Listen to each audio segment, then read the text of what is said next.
कानून व्यवस्था और पुलिसिंग ये राज्य का विषय है। बिहार में दंगा होता है, बिहार के सासाराम और बिहार शरीफ में, और केंद्र की सरकार 10 बटालियन जो अर्धसैनिक बल है, पैरामिलिट्री फोर्स है, उसको वहाँ भेज देती है। तो अब प्रश्न उठता है किस आधार पर भेजती है?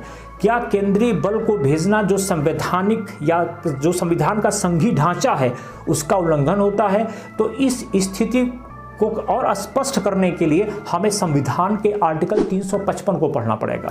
आर्टिकल 355 स्पष्ट कहता है कि यह केंद्र की जिम्मेदारी है कि राज्य की बाहरी शक्तियों से व आंतरिक शक्तियों से जो राज्य को उथल पुथल कर सकती हैं उससे उसकी सुरक्षा करे।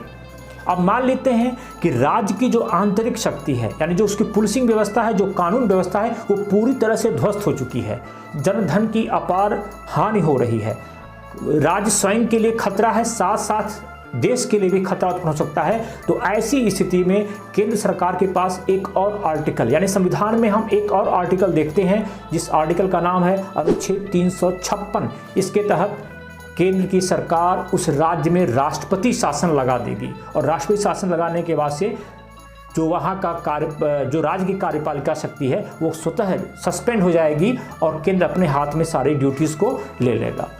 दूसरा तथ्य है कि यदि अब हम इस पहलू पर बात करें कि जो बिहार के सासाराम और बिहार शरीफ में हुआ, वहाँ की स्थिति के बारे में बात करें, तो उस स्थिति में राज्य केंद्र से अनुरोध करता है कि हमारे वहाँ अशांति आ गई है, हमें कृपया अर्धसैनिक बल भेजें ताकि हम जनजीवन को सामान्य कर सकें, लॉ एंड ऑर्डर पे काबू कर सकें। तो उस आधार पे उसके मांग पर राज्य के तो केंद्र की सरकार जो है अर्धसैनिक बलों को वहां भेज देती है। अब प्रश्न उठता है कि उन अर्धसैनिक बलों का खर्चा कौन उठाएगा? तो उन अर्धसैनिक बलों का खर्चा वहां की राज्य उठाएगी जिस राज्य में वो अपनी ड्यूटी दे रहे हैं।